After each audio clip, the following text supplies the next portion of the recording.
hal-hal yang dapat membatalkan sholat itu jumlahnya ada 14 perkara. Dalam kitab yang lain ada 11, dalam kitab yang lain ada yang lebih banyak lagi. Di sini juga penyebutannya 14, namun katanya bahkan lebih banyak dari ini kalau diperinci lagi. Secara umum sudah masuk dalam yang 14 ini, yaitu pertama sebab mengalami hadas, baik hadas kecil maupun hadas besar, baik sengaja maupun tidak.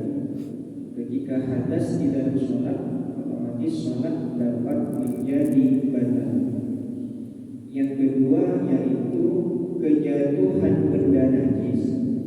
Bila mana benda najis tersebut yang menempel tidak segera dibuang, tidak segera dikipaskan dari pakaiannya, namun tata caranya yaitu mengibaskannya tanpa memegang benda najisnya. Berikutnya yang ketiga yaitu terbukanya aurat. Terbuka, kosakata terbuka itu menunjukkan bahwa aurat itu bukan sengaja dibuka, terbuka. Ada sesuatu yang menyebabkan aurat itu terbuka, sehingga bahasa kitabnya intisyaq, terbukanya. Bila mana aurat yang terbuka tadi tidak segera ditutup, maka dapat membatalkan sholat. Yang keempat yaitu berucap dua huruf, baik dua huruf tadi dimengerti maupun tidak, atau berucap satu huruf yang mana satu huruf tersebut memberi pemahaman, memberi pengertian. Berucap ini dalam keadaan sengaja, menyengaja berucap dua huruf, atau menyengaja berucap satu huruf yang memberi pemahaman, dapat membatalkan sholat. Berikutnya yang kelima yaitu hal-hal yang dapat membatalkan puasa juga dapat membatalkan sholat bila mana dilakukan. Yang keenam yaitu makan makanan yang banyak dalam keadaan lupa. Seumpamanya makan makanan yang banyak dalam keadaan lupa, otomatis sholatnya menjadi batal. Karena makan makanan yang banyak di dalam sholat itu sulit terjadi atau jarang terjadi, tidak mungkin secara akal makan makanan yang banyak. Jadi kalau makan makanan yang sedikit dalam keadaan lupa, maka sholatnya tidak batal. Makan makanan yang banyak dalam keadaan lupa, biasanya lupa dalam suatu perkara itu dimaafkan. Namun bila mana makan makanan yang banyak itu lupanya di dalam sholat, lupa bahwa dia dalam sholat, batal sholatnya. Kalau dibalik berarti makan makanan yang sedikit dalam keadaan lupa di saat sholat tidak membatalkan sholat. Berbeda halnya dengan puasa. Makan makanan yang banyak dalam puasa dalam keadaan lupa itu dimaafkan, tidak apa-apa, tidak membatalkan puasanya. Berikutnya yang ketujuh, 3 gerakan yang terus menerus meskipun dalam keadaan lupa, tidak sengaja. 3 gerakan yang terus menerus. Bila mana 3 gerakan tadi tidak terus menerus, terpisah-pisah, terpotong-potong, maka tidak dianggap 3 gerakan. Kalau tidak dianggap 3 gerakan, otomatis tidak membatalkan sholat. Dilupa lupanya saja, lupa 3 gerakan terus-menerus dapat membatalkan sholat. Apalagi kalau menyengaja bergerak 3 gerakan yang terus-menerus, lebih lagi otomatis dapat membatalkan sholat. Berikutnya, terdapat beberapa anggota pada tubuh ini yang anggota tubuhnya anggota tubuh kecil yang pergerakannya dianggap pergerakan yang kecil. Contoh umpamanya seperti kelopak mata, jari-jari. Bila mana salah satu anggota ini digerakkan, itu tidak sampai membatalkan sholat meskipun sengaja. Namun catatannya, idza kana bila qasdilahil, bila mana menggerakkan anggota-anggota yang kecil, baik kelopak mata ataupun jari-jari, itu digerakkannya bukan dengan tujuan maksud bermain-main. Kalau bermaksud main-main, meskipun gerakannya kecil dari anggota-anggota yang kecil, itu dapat membatalkan sholat. Contoh seumpamanya saat tasyahud, saat jari telunjuk sudah tegak, sudah berdiri, ada kucing datang nyamperin kita duduk di depan, duduk pas di depan lutut yang terdapat tangan tasyahud, lalu digerak-gerakkan bermain dengan kucing yang ada di dekatnya, otomatis sholatnya menjadi batal. Atau seumpamanya di saat duduk sholat ada anak kecil menyamperin kita, menyamperin orang yang sedang sholat, lalu digerak-gerakkannya matanya bermain dengan si anak tadi, maka sholatnya menjadi batal. Sebenarnya bukan pergerakannya yang menyebabkan batalnya sholat, disebabkan maksud bermain-main, karena hal yang tak pantas berada di dalam sholat. Wa katahriki ashabihi tahriku ajfarihi aw syafatihi aw udhihi aw dzakarihi aw akhraja lisana. Di beberapa anggota tubuh yang kecil, yang dianggap kecil dan pergerakannya dianggap kecil, meskipun berulang-ulang tidak membatalkan sholat. Jari-jari, kelopak mata, 2 bibir, syafatun bibir, telinga, zakar atau kemaluan, atau lidah. Anggota-anggota kecil ini bila digerakkan, meskipun terus-menerus, meskipun sengaja, itu tidak membatalkan sholat. Dengan catatan bukan dengan maksud bermain-main. Bila mana bermaksud bermain-main, ada maksud bermain-mainnya tersebut membatalkan sholat. 3 gerakan terus-menerus meskipun dalam keadaan lupa. Walau nawa salasata af'alin bilaha wa fa'ala wahidan minha dharra. Bila mana di saat sholat berniat melakukan 3 gerakan terus-menerus, niatannya melakukan 3 gerakan terus-menerus, berniat melakukan 3 gerakan terus-menerus, kemudian ternyata yang dilakukan hanya 1 kali.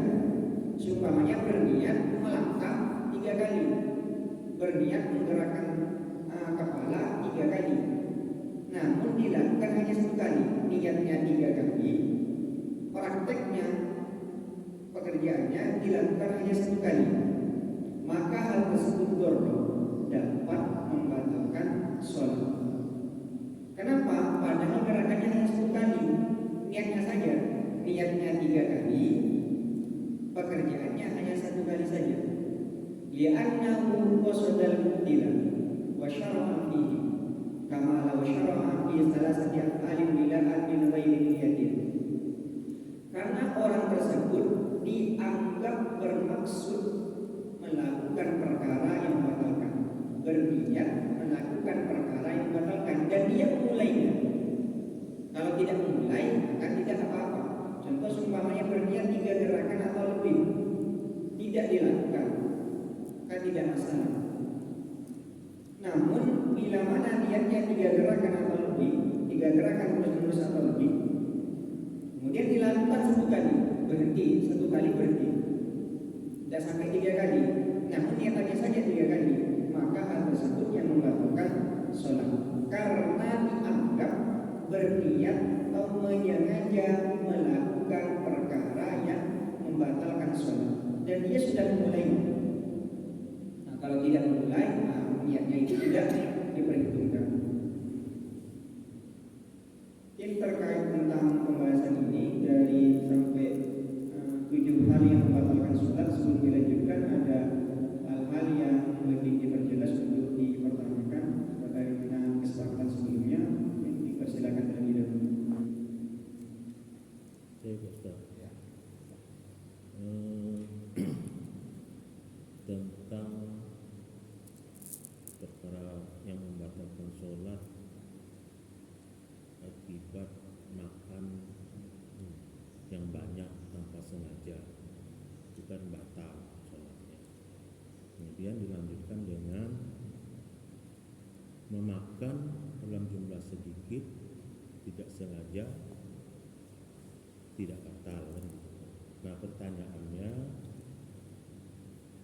apabila kita kan dalam sholat ternyata ada sisa makanan di dalam mulut kita, nah ini gimana nih supaya kita kalau dimakan apakah batal, terus kalau tidak batal caranya gimana, kan mengganggu kan, ada nasi di dalam mulut kita padahal udah habis kumur-kumur dan segala macam kan, tiba-tiba lagi sholat terasa gitu.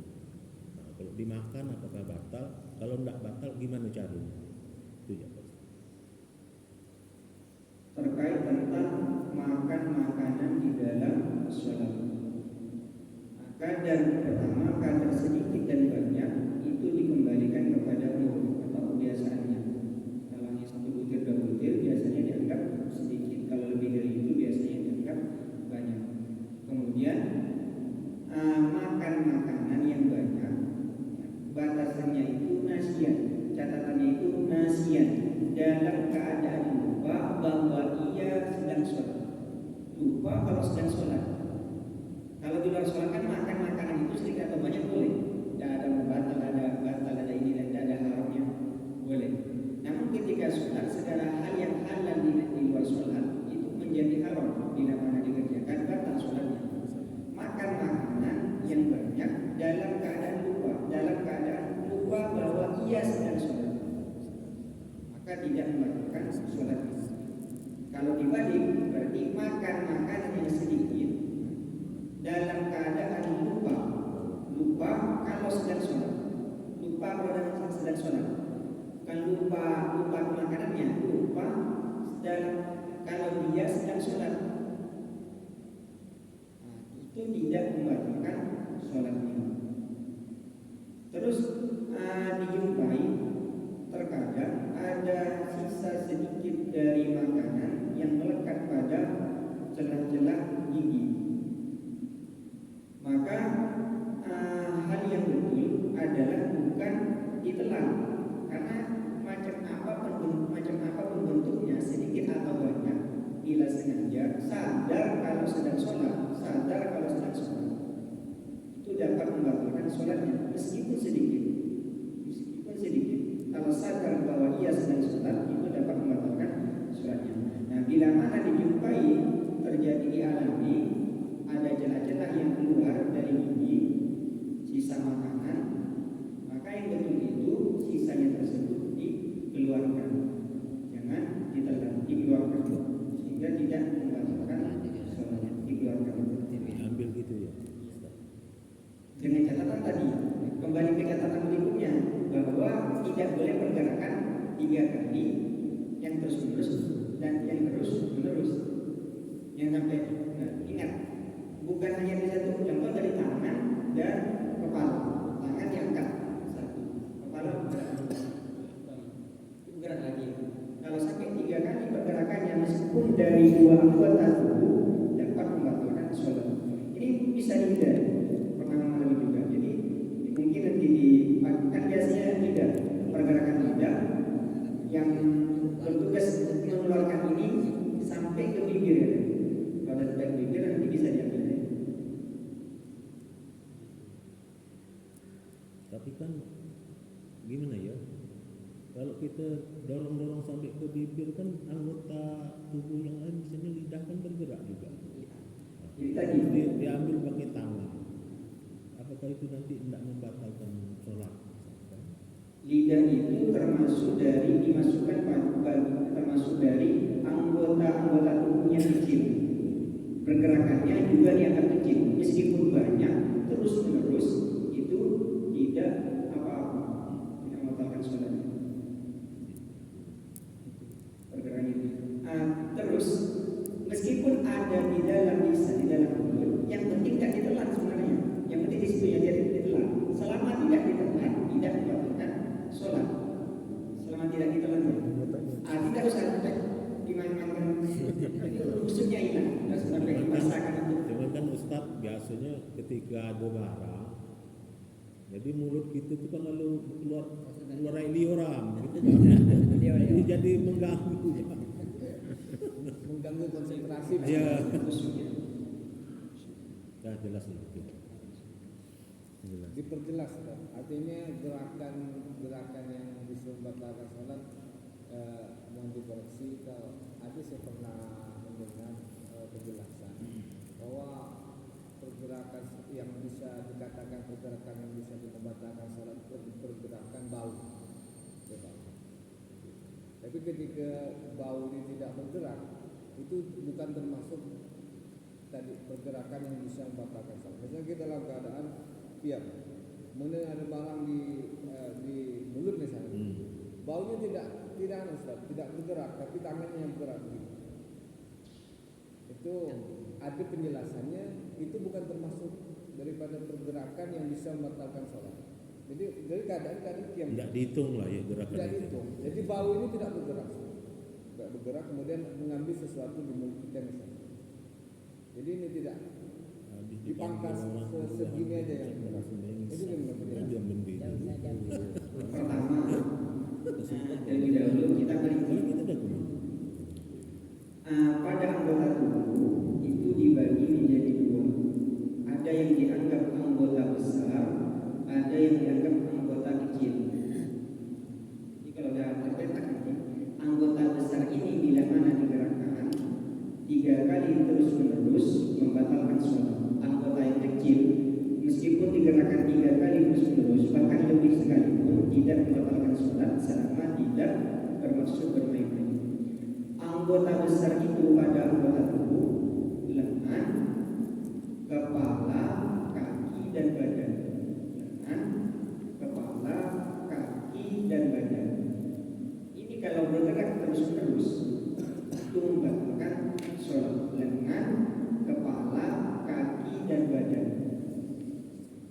Termasuk anggota kecil yaitu jari-jari, hidung, telinga, kelopak mata, lidah, bibir, zakar atau bergerak-gerak 3 kali terus-menerus atau lebih tidak membatalkan sholat. Nah, kalau masuk pada anggota yang besar, lengan, kepala, kaki atau badan, ini 3 kali terus-menerus membatalkan sholat. Meskipun dari anggota yang berbeda, tidak mesti dari satu. Contoh namanya lengan bergerak, ini kan 1 2, 1 1 2, kepala gerak. Otomatis membatalkan sholat. Letih semuanya bisa bekerja sholat. Lo bergerak.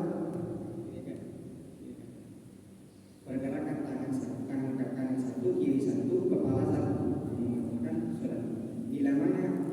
Jadi kaidah dasarnya kalau masuk pada anggota yang besar, lengan, kepala, kaki, badan bergerak 3 kali terus-menerus membatalkan sholat.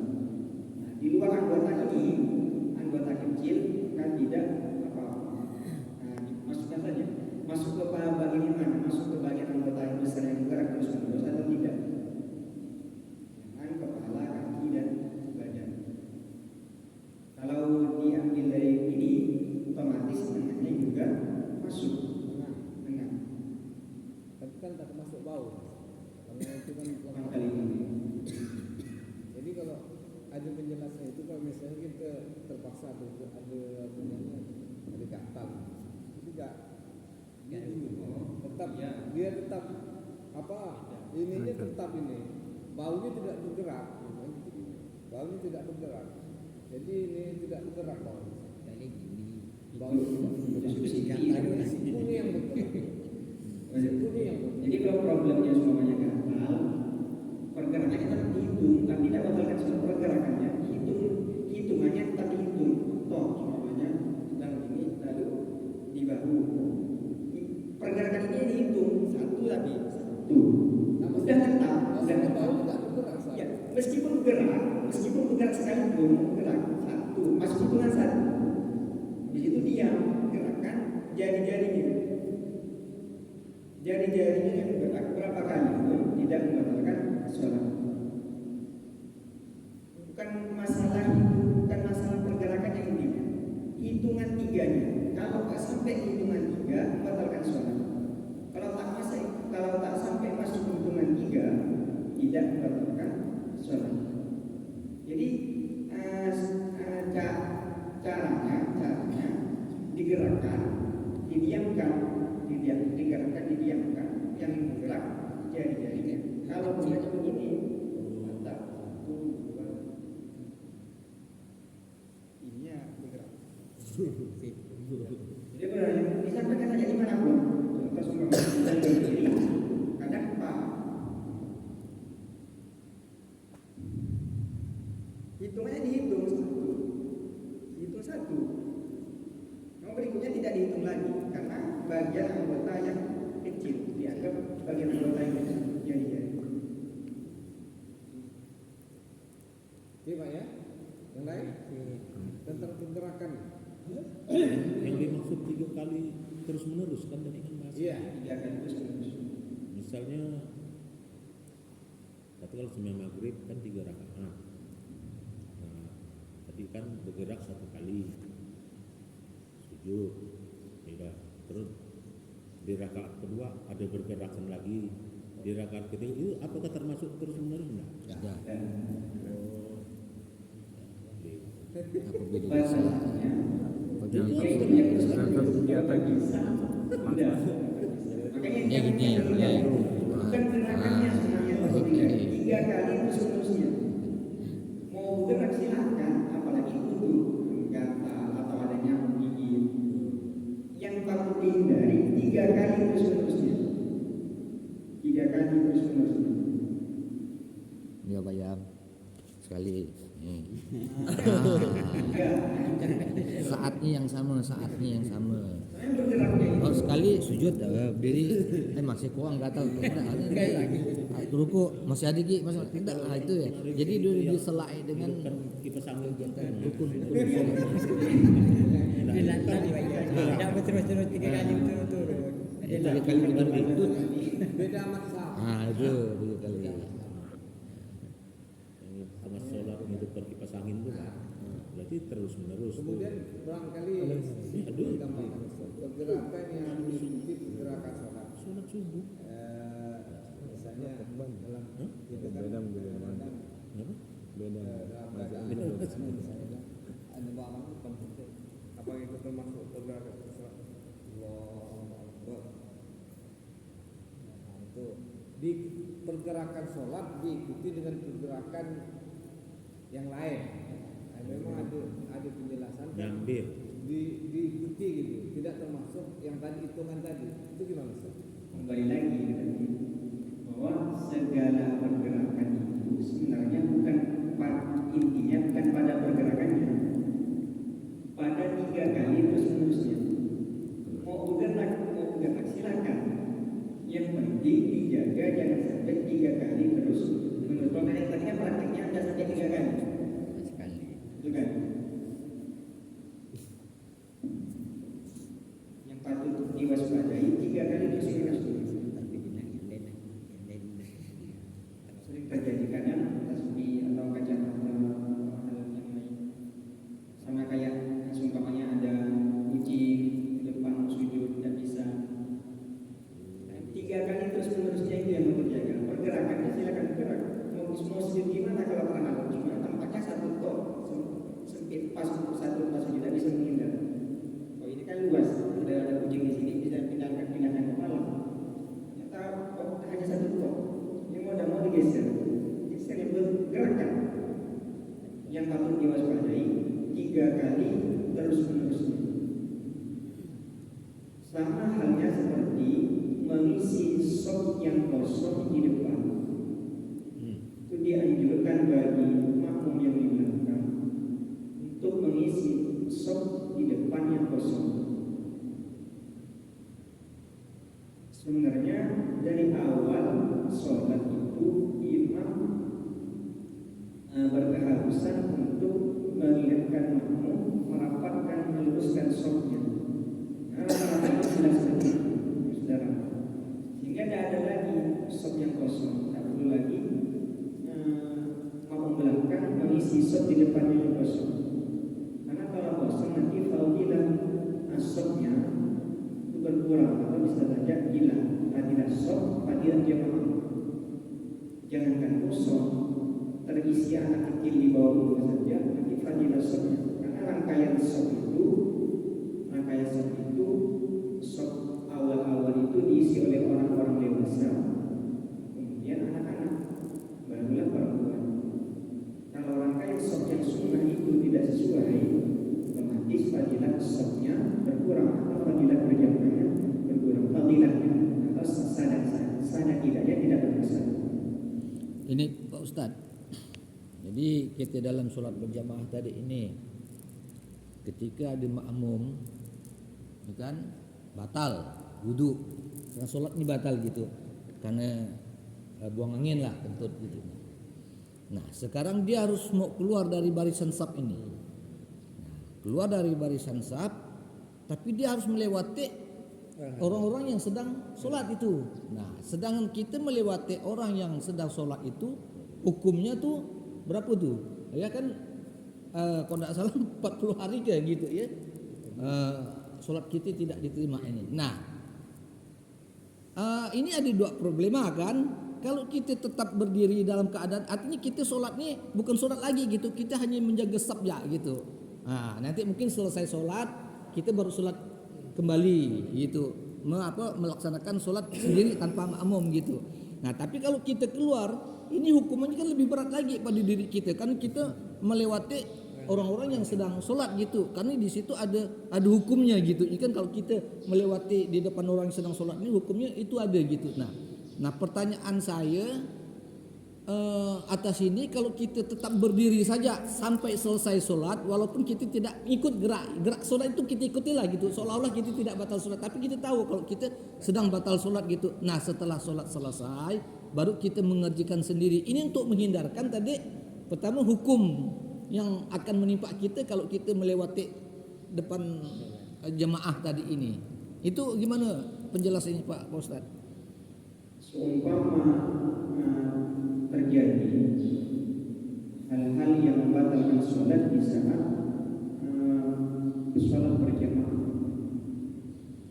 maka orang yang batal tersebut dianjurkan untuk keluar dari sholat dengan catatan tadi jangan sampai melanggar daripada larangan lewat di depan orang yang sholat.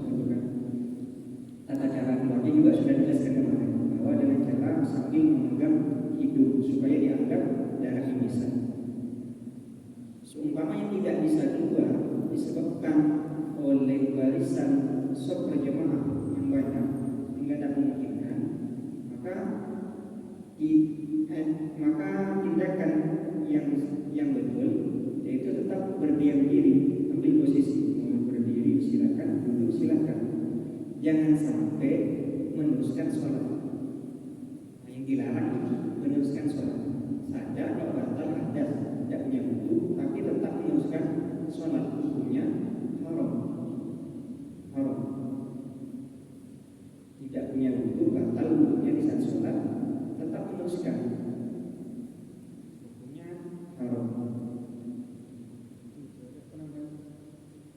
Jadi kita cukup berdiri saja Pak Ustadz ya, berdiri tanpa mengerjakan gerakan sholat itu sendiri ya.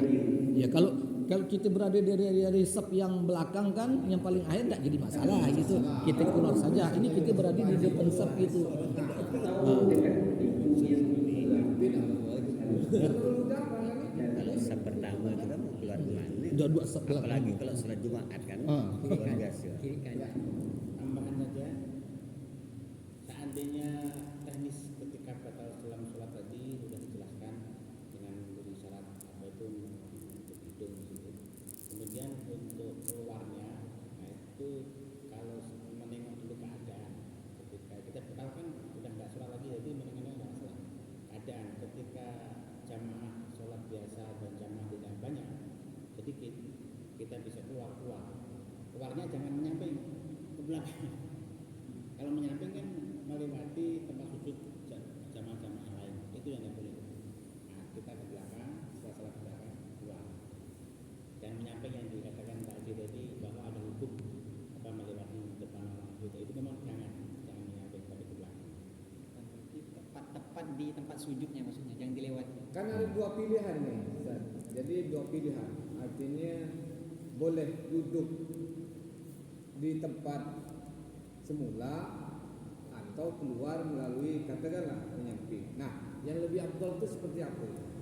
Afdalnya dua pilihan ini. Melihat situasi tadi, apa Iya. menengok ke belakang. Iya, kalau memang udah keadaan misalnya jemaahnya nggak rapat salah. Ya.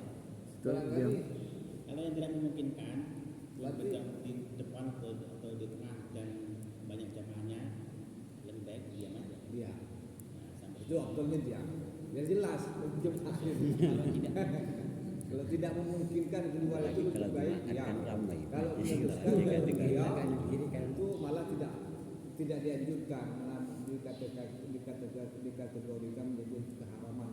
Tidak dianjurkan ketika sudah kita batal daripada atasnya, kita tidak boleh meneruskan sholat tersebut. Kalau seandainya sholat bisa tiba-tiba kan kalau cuma kerja kan waktunya pun pendek banget.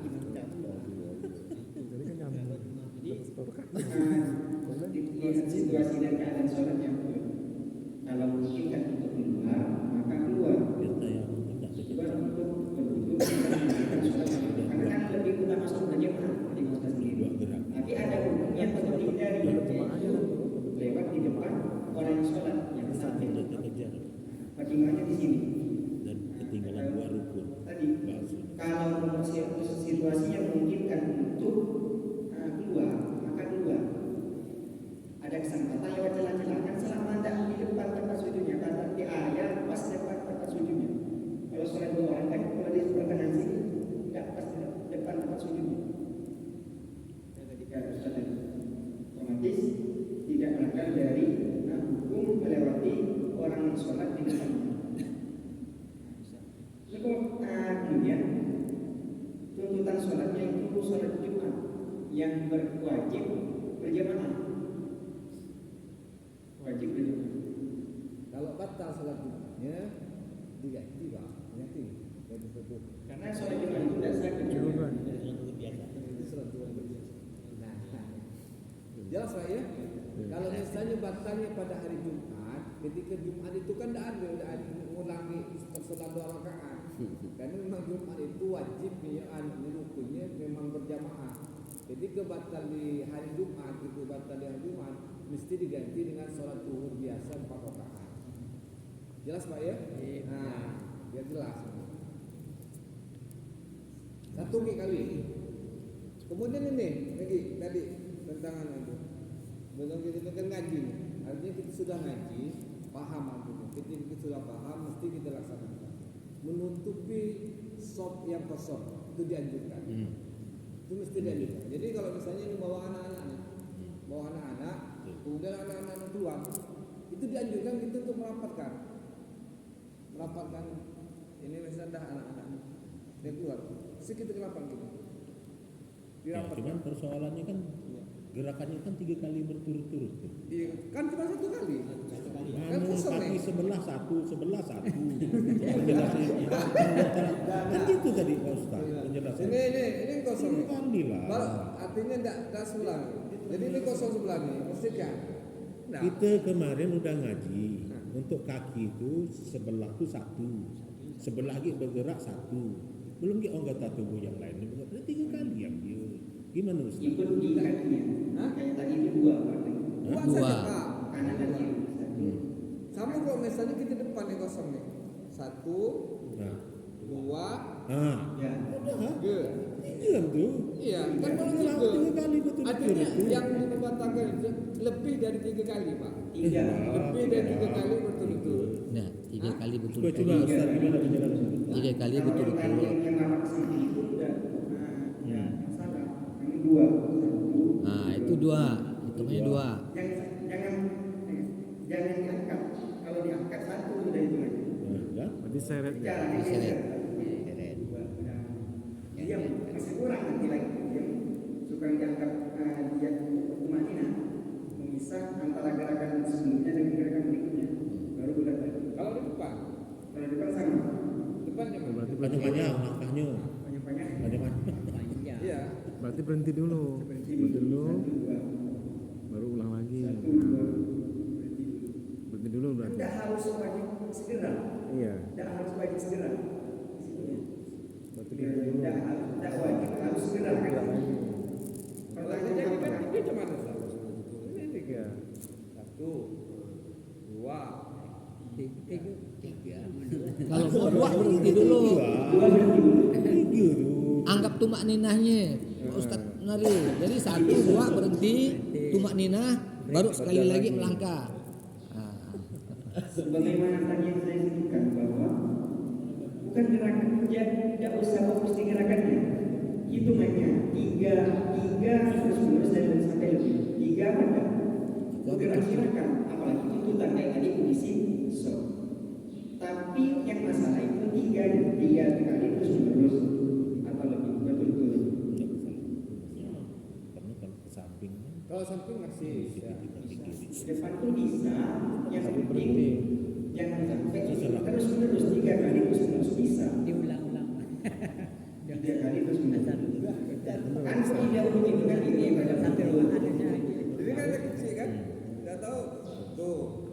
Atau Berhenti. balikin dia kecil. Jadi mungkin Pak Munari ini mungkin barangkali berat bagi kita untuk mengingatkan orang tua ya. Tapi mau tidak mau saya pikir ini perlu ada petugas masjid, petugas jemaah. Nah, jadi apa istilahnya itu ya? Saya lupa itu. Kalau di masjid yang ada di sini saya belum pernah sholat ke masjid-masjid yang lain, jadi saya tidak tahu gitu apakah ada petugas yang menertibkan sholat itu. Tapi kalau pengalaman saya yang pernah sholat di Istiqlal itu memang ada petugasnya pakai macam boleh pakai jubah gitulah dia, ya seragam dia tidak. Jadi dia memang menertibkan. Jangankan jamaah yang anak kecil tadi, orang tua pun ditertibkannya. Kalau sholat itu kurang rapat dia bilang dirapatkan. Nah, jadi khusus anak-anak itu memang ada satu sendiri di belakang. Jadi kita ini kan setiap saat ada. Kita sebetulnya tidak bisa melarang orang tua karena ini dalam rangka pendidikan. Dia mendidik kepada anak-anak. Tapi jangan lupa kita sholat kita ini menjadi tadi apa yang disampaikan oleh Pak Ustadz itu pahala sabnya itu menjadi tidak sempurna yang dapat kita terima gitu. Padahal kita sholat berjamaah ini kan ingin mendapatkan kesempurnaan di dalam berjamaah itu, pahala berjamaah itu. Jadi barangkali ini kembali kepada pengurus masjid lagi, ya kan, kembali kepada pengurus masjid. Ini harus dilihat sebagai suatu persoalan yang serius gitu. Nah, jadi saya melihat ada yang mengerti, ada orang tua yang mengerti, anaknya dibawa ke sana, tapi anaknya ini anaknya dia di sini gitu. Semestinya kalau menurut saya ini sab yang berus ini dia ini habis di tepi dinding, anaknya taruh di paling akhir, itu yang tidak memungkinkan ada jemaah lagi yang menimbal gitu. Jadi saya pikir ini menjadi persoalan yang harus kita pikirkan gitu. Jadi jangan sampai juga masjid kita menjadi jadi tidak tertib, nanti ada jemaah luar gitu.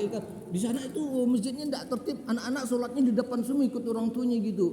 Nah, kalau saya bawa cucu saya suruhkan sab di sini yang tidak mungkin sab kedua itu terutama Zuhur lah ya, Zuhur Asar ini kan sab yang kedua ini paling ada setengah gitu. Maka cucu saya suruh ke sini saja, jangan ke sana. Jadi kalau orang mau bikin sab saja biarkan cucu. Karena kita anak di bawah umur sifatnya baru memberikan pendidikan saja. membiasakan dia untuk sering datang ke masjid, bukan sholatnya gitu. Yang kita bukan dia tidak sholat dapat diterima oleh Allah, tidak. Melihat kita ini jadi menjadi ada gaya tariknya gitu, kesenangan dia untuk datang. Nah, tapi ini kan jangan sampai merusak apa kesempurnaan saf yang akan kita dapatkan dalam sholat berjamaah. Ini pertanyaan saya bukan kepada ustadz tapi kepada pengurus masjid. Ini harus menertibkan lah gitu. Memang senang atau tidak senang, suka atau tidak suka, memang ini demi kesempurnaan itu harus kita jelaskan nanti kepada. Ya cuman momennya ini yang perlu kita kan. Saya itu menginginkan sebetulnya kalau memang cukup hadis dalilnya cukup itu disampaikan pada khutbah Jumat. Itu momen yang paling tepat. Jadi kalau kita mengumumkan ini nanti terimanya susah, tapi kalau di momen disampaikan oleh khatib di dalam mimbar Jumat itu pas. Karena kewajiban memang mengingatkan itu. Walaupun kewajiban kita ada mengingatkan, tapi momennya itu tidak tepat menjadi wah ini pengurus memarah anak kecil kan. Tapi kalau khatib yang menyampaikan dengan dalil yang jelas, tak bisa kita menyalahkan khatib itu. Jadi momennya memang pas pada khutbah Jumat gitu. Jadi bagaimana tertib sholat berjamaah dalam dunia itu anak-anak kecil, hukumnya itu apa gitu? Ketika anak kecil berada pada saf-saf yang itu, jadi itu khatibnya harus menyampaikannya dengan dalil. Kalau kita pengurus memang tanggapan itu jadi tidak sedap gitu. Walaupun itu kewajiban gitu untuk kita sampaikan. Cuman teknisnya barangkali kalau menurut saya memang pas itu pada khutbah Jumat itu yang paling itu memang kewajiban, dan jadi kita menitip lah gitu, menitip kepada siapa khatib Jumat nanti yang akan datang, kami tolong pesan gitu, tolong dimasukkan ini persoalannya supaya tertib dalam sholat itu. Kita melihat anak-anak kecil itu sering dibawa oleh orang tua yang mengikuti pada saf-saf yang ini gitu. Itu barangkali Pak Munari mungkin selaku pengurus saya sampaikan ini, mungkin nanti suatu saat bisa kita wujudkan lah gitu.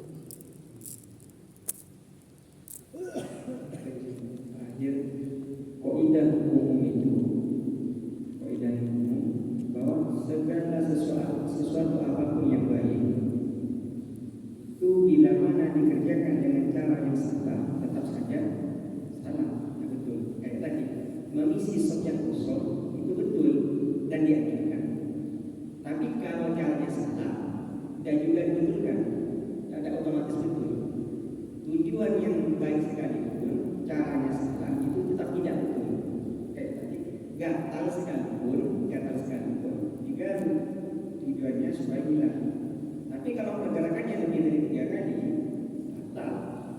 Sop yang kosong dianjurkan untuk diisi. Memang dianjurkan. Nah, betul. Baik ini baik. Caranya yang salah 3 kali terus menerus, tetap saja salah. Tidak betul. Dengan